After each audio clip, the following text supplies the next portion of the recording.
26 Mutarama 2018 byemeje ko tariki ya 7 Mata buri mwaka ari umunsi mpuzamahanga wo kuzirikana Jenoside yakorewe Abatutsi mu Rwanda mu 1994 bigakorwa ku rwego rw'isi. Kuzirikana Jenoside yakorewe Abatutsi yabaye igahagarikwa na FPR Inkotanyi bikwiye kwibutsa ibihugu kubahiriza inshingano zo gukumira Jenoside ziteganywa n'amasezerano mpuzamahanga yemejwe n'umuryango w'abibumbye tariki 9 Ukuboza 1948. Mu Rwanda hagati y'1990 n'1994 Jenoside yarateguwe irakorwa amahanga arisuzuma ariko ibyemezo byafashwe n'ubu ntibyubahirizwa. Umuryango w'abibumbye washyizeho komisiyo yayobowe na Ingvar Carlsson itangaza raporo tariki 15 Ukuboza 1999 yerekana amakosa yakozwe n'umuryango w'abibumbye mu Rwanda muri aya magambo: inzego z'umuryango w'abibumbye zagize uruhare rwo kudakumira Jenoside mu Rwanda. Jenoside iba bayireba, ibihugu byireba. Ibihugu biwugize kandi byatsimbaraye kukubura ubushake bwa politike no kwanga nkana gukora ibyagombaga gukorwa mu kwikumira no kwihagarika. Afurika yunze ubumwe nayo yashyizeho komisiyo yayobowe na Ketumire Masire itangaza raporo yayo tariki 7 Nyakanga 2000 nayo yemera amakosa ibyandika gutya: Jenoside yabaye mu Rwanda yashoboraga gukumirwa iyo abayobozi b'umuryango mpuzamahanga bari bafite mu nshingano bakoresha uburyo bari bafite ariko babuze ubushake. Amahanga yatereranye u Rwanda. Hari n'ibihugu byasabye imbabazi. Tariki 25 Werurwe 1998 Perezida Bill Clinton wa Amerika yasuye u Rwanda yemera amakosa muri aya magambo: mu gihe Jenoside yakorewe Abatutsi mu Rwanda yakorwaga mu 1994 byinshi mu bihugu byatereye agati mu ryinyo kugeza aho nyuma yayo aribwo hagaragaye abantu n'imiryango itandukanye bigaya ko ntacyo bakoze ngo bayikumire. Tariki ya 7 Mata mwaka wa 2000 Minisitiri w'Intebe w'Ububiligi Guy Verhofstadt yasabye imbabazi abanyarwanda ku makosa y'igihugu cye. Mu Bufaransa Komisiyo de Claire yashyizweho na Perezida Macron tariki 5 Mata 2019 yatanze raporo tariki 26 Werurwe 2021 igaragaza amakosa bwakoze ajyanye na Jenoside yakorewe Abatutsi mu Rwanda. Guhera mwaka wa 1990 ibimenyetso by'itegurwa rya Jenoside byaramenyekanye birirengagizwa. Leta y'u Rwanda yatangije ubukangurambaga bwigisha ko umututsi ari umwanzi w'igihugu. Inkotanyi zitwa inyangarwanda zigerekwaho ikinyoma cyo gushaka gutsemba abahutu kugira ngo bakangurirwe kwica byitwa kwitabara. Itangazamakuru rya leta nirifatanyije nayo rirabyigisha. Imvaho nimero 868 yo mu Kwakira 1990 yabyanditse gutya: Abanyarwanda bose bazi ko u Rwanda rwatewe n'abanzi. Izo nyangarwanda ziyita inkotanyi zavuye i Bugande zigamije gutsemba no kutwambura ibyiza twazaniwe na revolution yo muri 59. Intambara abanyarwanda barwana n'umwanzi wavuye mu Bugande ntirarangira kuko uwo mwanzi akitubereye ku butaka. Tugomba kumuhashya tukamusubizaho yaturutse. Ambasade y'Ubufaransa mu Rwanda yakoze raporo zigaragaza umugambi n'ibikorwa by'u Rwanda byo gutsemba Abatutsi. Muri raporo yo kuwa 15 Ukwakira 1990 babyanditse batya: abaturage b'Abahutu bateguwe na MRND bongereye ibitero byo kwica Abatutsi bahereye Kibirira, kandi hari ibimenyetso ko ubwicanyi buzakwira n'ahandi mu gihugu. Ikintu kimwe Abatutsi bakeka ko cyabarinda Jenoside nuko FPR yatsinda intambara, kandi ibyo ntibishoboka.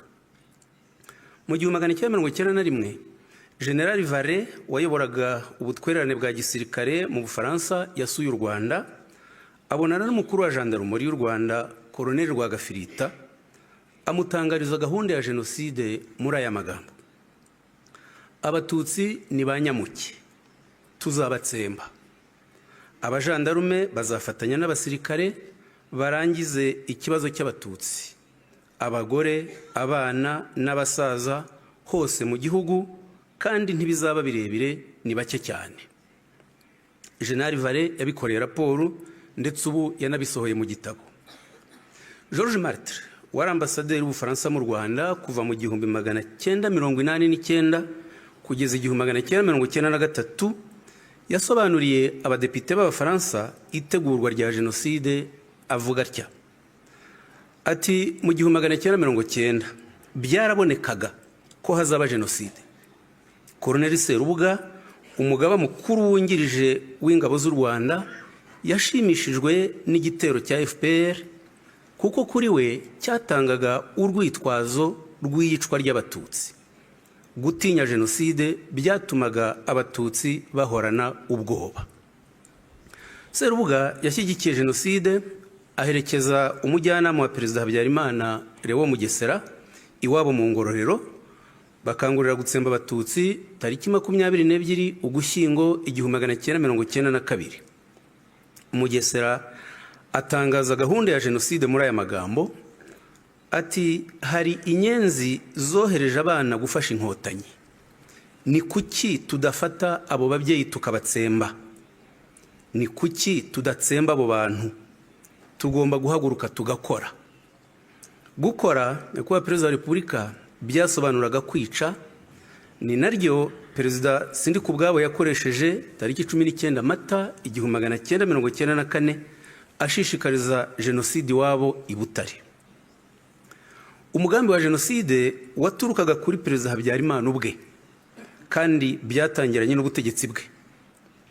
Porogaramu politike ya mbere yayitangaje tariki ya 1 Kanama 1973 avuga ko imitegekere y'igihugu izashingira ku bwoko n'uturere. Bivuze ko atarashyize imbere ubumwe bw'Abanyarwanda. Ku matariki 16 Mata kugeza iya 6 Gicurasi 1976 yasuye perefegitura zose. Perezidansi ya Repubulika isohoramo igitabo. Ku ngingo y'ubumwe bw'Abanyarwanda, Habyarimana yaravuze ngo kuri icyo kibazo cy'abahutu n'abatutsi, abo batutsi bashotora abahutu, ntibazi ko imvururu zigarutse aribo byakoraho. Nanone abahutu nibo benshi, ubutegetsi ni ubwabo. Tariki 28 Mata 1991 Habyarimana ayoboye kongere y'ishyaka rya MRND yongera gushimangira ko atitaye ku bumwe bw'Abanyarwanda, ahubwo yimakaje ubw'ubwoko bwe agira ati: ubumwe ntibwashoboka niba ubumwe bw'imbaga nyamwinshi butagezweho. Ubwo bumwe niyo ntwaro nyakuri yo guhashya umwanzi. Nk'uko dushima ko nta mututsi wishingikiriza ku karere, ni ngombwa ko imbaga nyamwinshi yumva ko igomba kunga ubumwe kugira ngo hato ejo itazasubizwa mu icuraburindi ry'ubucakara. Habyarimana yashyigikiye ishyaka ry'abahezanguni CDR rishingirwa mu biro bye mu Rugwiro tariki 22 Gashyantare 1992, basohora itangazo rirwanya ubumwe bw'Abanyarwanda muri aya magambo: ubumwe hagati y'abahutu n'abatutsi ntibushoboka.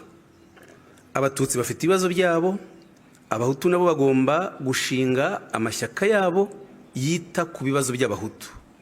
Niyo mpamvu abateraniye muri iyi nteko rusange bemeje ishingwa ry'ishyaka CDR. Habyarimana n'ishyaka rye ntibemeraga imishyikirano y'amahoro na FPR. Nubwo yoherezaga intumwa za guverinoma Arusha, yarwanyaga ibyemezo byafatirwagayo, akamagana Minisitiri w'Ububanyi n'Amahanga Boniface Ngurinzira waziyoboraga. Tariki 5 Ugushyingo 1992 MRND yasohoye itangazo ryamagana imishyikirano.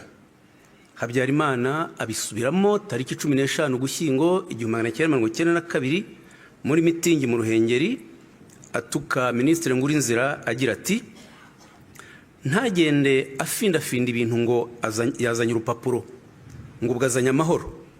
Amahoro se n'urupapuro. Igihe nikigera nzatuma kuntera hamwe maze tumanuke. Nibwo Habyarimana yiyise ikinani cyananiye abagome n'abagambanyi. Abagome byavugaga Abatutsi, abagambanyi bakaba Abahutu nka Ngurinzira baharaniraga amahoro. Itangazamakuru rya leta ryarakoreshejwe mu kwangisha abaturage FPR no kurwanya imishyikirano y'amahoro. Imvaho nimero 866 yabyanditse itya: nta wagirana imishyikirano n'abantu bamurasa. Inyangarwanda zigomba kubanza kwikorera intwaro zazo zigasubira iyo zavuye. Bitaba ibyo ingabo z'u Rwanda zikazisubizayo ku ngufu n'ubutwari bwinshi, nk'uko kuva zahangana n'izo nyangarwanda zagiye zibigaragaza. Habyarimana yashyigikiye ishingwa rya radiyo RTRM, igafatanya ibikoresho na radiyo Rwanda. RTRM yahawe inzobere zo kuyifasha muri tekinike n'abanyamakuru ba leta b'abahanga bayikoreye mu bukangurambaga bw'urwango. Amashanyarazi ya RTRM yahujwe n'aya Perezidansi ya Repubulika bikayirinda kuyabura. Habyarimana ni nawe watanzemo imigabane myinshi. Habyarimana kandi yatangije itozwa ry'interahamwe igabiro, bikorerwa raporo tariki 29 Nzeri 1991 n'umuyobozi w'ingabo mu Mutara Colonel Nsabimana, agaragaza ko hatanzwe imbunda 1760 muri komine enye za Byumba, Muhura, Ngarama, Muvumba na Bwisige, kandi ko bizakomeza. Tariki 5 Ugushyingo 1993 Minuari yatangaje inyandiko ivuga ko Habyarimana yayoboye inama kuri hoteli Rebero Horizon, yemeje gukwirakwiza grenade, imipanga n'izindi ntwaro mu nterahamwe n'impuzamugambi. Tariki 6 Ukuboza 1990 Habyarimana yasuye abasirikari Gabiro, abizeza kuzahorera abaguye ku rugamba. Ibinyamakuru nka Kangura nimero ya 6, nimero ya 26, nimero 41, nimero 42, nimero 51 na 54, Nyiramacibiri nimero 13, Zirikana nimero 4 na nimero ya 6 byabishingiyeho bikangurira gutsemba Abatutsi. Zirikana nimero ya 6 yabyanditse itya: nta musirikare wari ukwiye kongera kurwana ibyitso bimuri inyuma. Twiteguye kuzabafasha gutsemba ibyitso byose, byarangira tugahindukirira inyenzi. Zirikana yari ikinyamakuru cya Colonel Rwagafirita wabaye umuyobozi mukuru wa Jandarumori y'igihugu. Tariki ya Ukuboza 1991 Habyarimana yashyizeho komisiyo y'abasirikare bakuru 10, ayishinga Colonel Bagosora, ayisaba kumwereka uko bazatsinda umwanzi. Raporo y'iyo komisiyo yashyikirijwe Habyarimana ivuga ko umwanzi w'igihugu ari Umututsi. Hakurikiraho inyandiko y'umugaba mukuru w'ingabo Colonel Nsabimana tariki 21 Nzeri 1992, ayoherereza ibigo bya gisirikare asaba kuyigisha, biba uburyo bwo gukora icengezamatwara ry'urwango mu ngabo z'igihugu. Tariki 27 Nyakanga 1992 Colonel Anatole Nsengiyumva wayoboraga iperereza rya gisirikare yandikiye Habyarimana ko abasirikare biteguye gutsemba Abatutsi n'undi wese uzagira uruhare muri ibyo bibazo. Murumva ko imyumvire yari mu ngabo z'igihugu yari yo gutsemba Abatutsi. Leta yakoresheje urwitwazo rw'iyicwa rya Perezida Ndadaye i Burundi, hashingwa igice cy'abahezanguni mu mashyaka ya politike cyiswe Hutu Power tariki 23 Ukwakira 1993. Ibinyamakuru bya leta n'ibiyishamikiyeho byamamaje urwo rwango. Nk'ikinyamakuru Ijambo nimero 62 cyabyanditse kivuga ngo urundanye abatutsi ubaroheho bombe ubatwike nk'uko barimo kugirira abahutu. Niba abahutu b'i Burundi batsembwe, nimufate umubare w'abahutu bishwe mu kube kabiri mu batutsi mu Rwanda. Umunsi abahutu batemaguriye abatutsi mu Kanyaru, niho umututsi azamenya ko umuhutu ari umuntu. Mu gihe jenoside yari igeze habi, tariki 5 Gicurasi 1994, Lieutenant Colonel Baudouin Jacques Albert, wari umujyanama mu buyobozi bw'ingabo z'u Rwanda, yasobanuriye ubushinjacyaha bw'Ububiligi bwakoraga nketi ku yicwa ry'abasirikare babwo ko jenoside wari umugambi w'ingabo z'u Rwanda. Abisobanura atya ati: ukwezi kumwe cyangwa abiri imbere y'ihanuka ry'indege, natumiwe kwa General Nsabimana njyana na ambasaderi w'Ububiligi, tuhasanga Perezida Habyarimana na Ministre w'ingabo Augustin Bizimana n'abandi basirikare bakuru. Ministre Augustin Bizimana yambwiye ko yiteguye kugaba abasirikare bakarangiza akazi. Nyuma yabwo hasigaye iminsi 10 ngo ihanuka ry'indege ribe, hari kuwa 5 wa nyuma w'ukwezi kwa Werurwe 1994, mugenzi wanjye Colonel Vincent yatumiwe mu rugo General Nsabimana na Colonel Kabirigi. Aba basirikare bakuru bongeye gushimangira ko amasezerano y'amahoro atazashyirwa mu bikorwa, ko nibakomeza kuyahatirwa bizaborohera gutsemba FPR, kandi ko bitagombaga gutwara igihe kirenze iminsi 15. Ati babivugaga babyemera batyo. Nyakubahwa Perezida wa Repubulika, ibimenyetso byirengagijwe kugeza jenoside yakorewe abatutsi iba ni byinshi cyane. N'ubu amahanga arirengagiza impunzi z'abanyekongo zimaze imyaka 33 mu buhungiro, zameneshejwe n'abarwanyi ba FDLR bagizwe n'abakoze jenoside mu Rwanda. Nyamara umuryango w'abibumbye wafashe ibyemezo byinshi byerekana ko FDLR ari umutwe w'iterabwoba ugomba guseswa.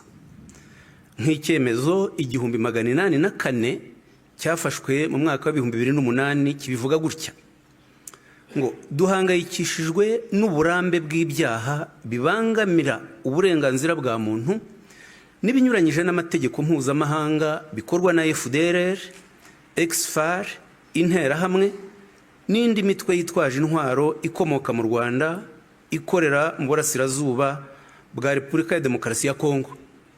Dutegetse ko bashyira hasi intwaro aka kanya nta mananiza ayo ariyo yose, bakajyanwa aho bakomoka.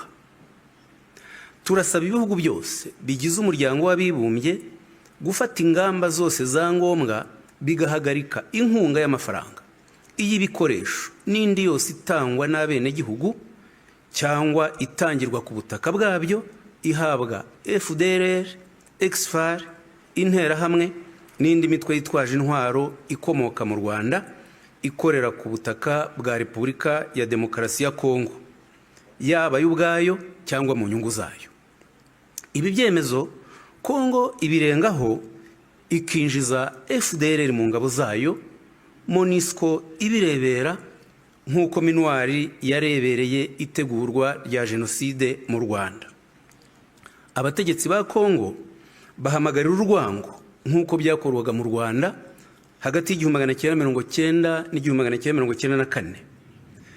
Muri Kanama 1998, Minisitiri w'Ububanyi n'Amahanga wa Kongo Abdoulaye Rodian Ndombasi yahamagariye kwica abatutsi, abita udukoko twanduza tugomba gutsembwa ntawe usigaye. Tariki 19 Nyakanga 2023, Depite Justin Batakwira yavugiye kuri televiziyo ya leta ngo umututsi n'umwicanyi muri kamere ye. Tariki 31 Gicurasi 2024, umukuru w'umutwe wa Maimai Nande witwa Benoit Mukumbatia yatangaje video ivuga ngo umututsi nyawe ni umututsi wishwe, umututsi nyawe n'ujyanywe mwirimbi. Tariki Nyakanga 2024, Minisitiri w'itangazamakuru Patrick Muyaya kuri televiziyo 50 Bukavu yise abatutsi abicanyi, avuga ngo Minisitiri w'Intebe yabasuye nk'umugore, umubyeyi, umuvandimwe mu gice cy'igihugu mutuyemo aho umugore yababajwe bikabije n'ubwicanyi ndengakamere bumaze imyaka 30 bukorwa n'abatutsi. Tariki 24 Ugushyingo 2024, Minisitiri w'Ubucamanza Constant Mutamba i Goma yasabye kwica abatutsi bahereye ku bayobozi bakuru b'u Rwanda. Tariki 28 Ukuboza 2025, umuvugizi w'ingabo za Kongo General Ekenge yahamagariye kuri televiziyo y'igihugu urwango ku batutsikazi. N'impuguke z'umuryango w'abibumbye zoherezwa muri Kongo zirabogama. Muri Gashyantare 1999, Roberto Gareton wabaye intumwa idasanzwe ya Komisiyo ya ONU y'uburenganzira bwa muntu muri Kongo yatanze ikiganiro gihamagarira urwango ku batutsi avuga ngo hariho ukwinangira k'umuryango w'abibumbye guturuka ku rugomo rukorerwa Kongo ruturutse ku gatsiko k'abatutsi. Nyakubahwa Perezida wa Repubulika, ndangiza, uwavuga ibimenyetso byigisha urwango n'ingengabitekerezo ya jenoside bikorwa muri iki gihe na Kongo bwakwira bugacya. Abanyarwanda babashimira umutekano mwabahaye n'ingamba mufata zibarinda. Abo mwarokoye muri 1994 basubiranye icyizere cy'ubuzima, barimo kandi abenshi barokotse jenoside za kera kuva muri 1959 kugeza muri 1994. Urubyiruko rubashimira amahirwe mwaruhaye yo kuba mu gihugu kitavangura. Abakoze jenoside benshi bararangiza ibihano, babashimira ingamba zo kubagorora bagasubizwa ubuntu biyambuye bagataha mu ngo zabo. Abava mu mitwe yitwaje intwaro bashima ubuyobozi bw'u Rwanda bubakira bakisanga nk'umwana ujya iwabo.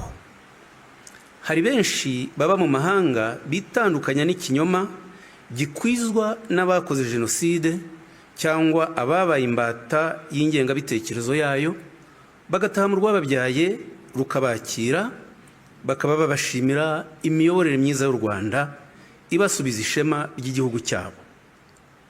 Nyakubahwa Perezida wa Repubulika, turibuka tubizeza ko nta kizongera gusenya u Rwanda turebera. Harabaye ntihakabe, habaye Muyaga na Muhoro, ubu hariho Mahoro na Munyarwanda. Nibo bazahoraho. Ndabashimiye.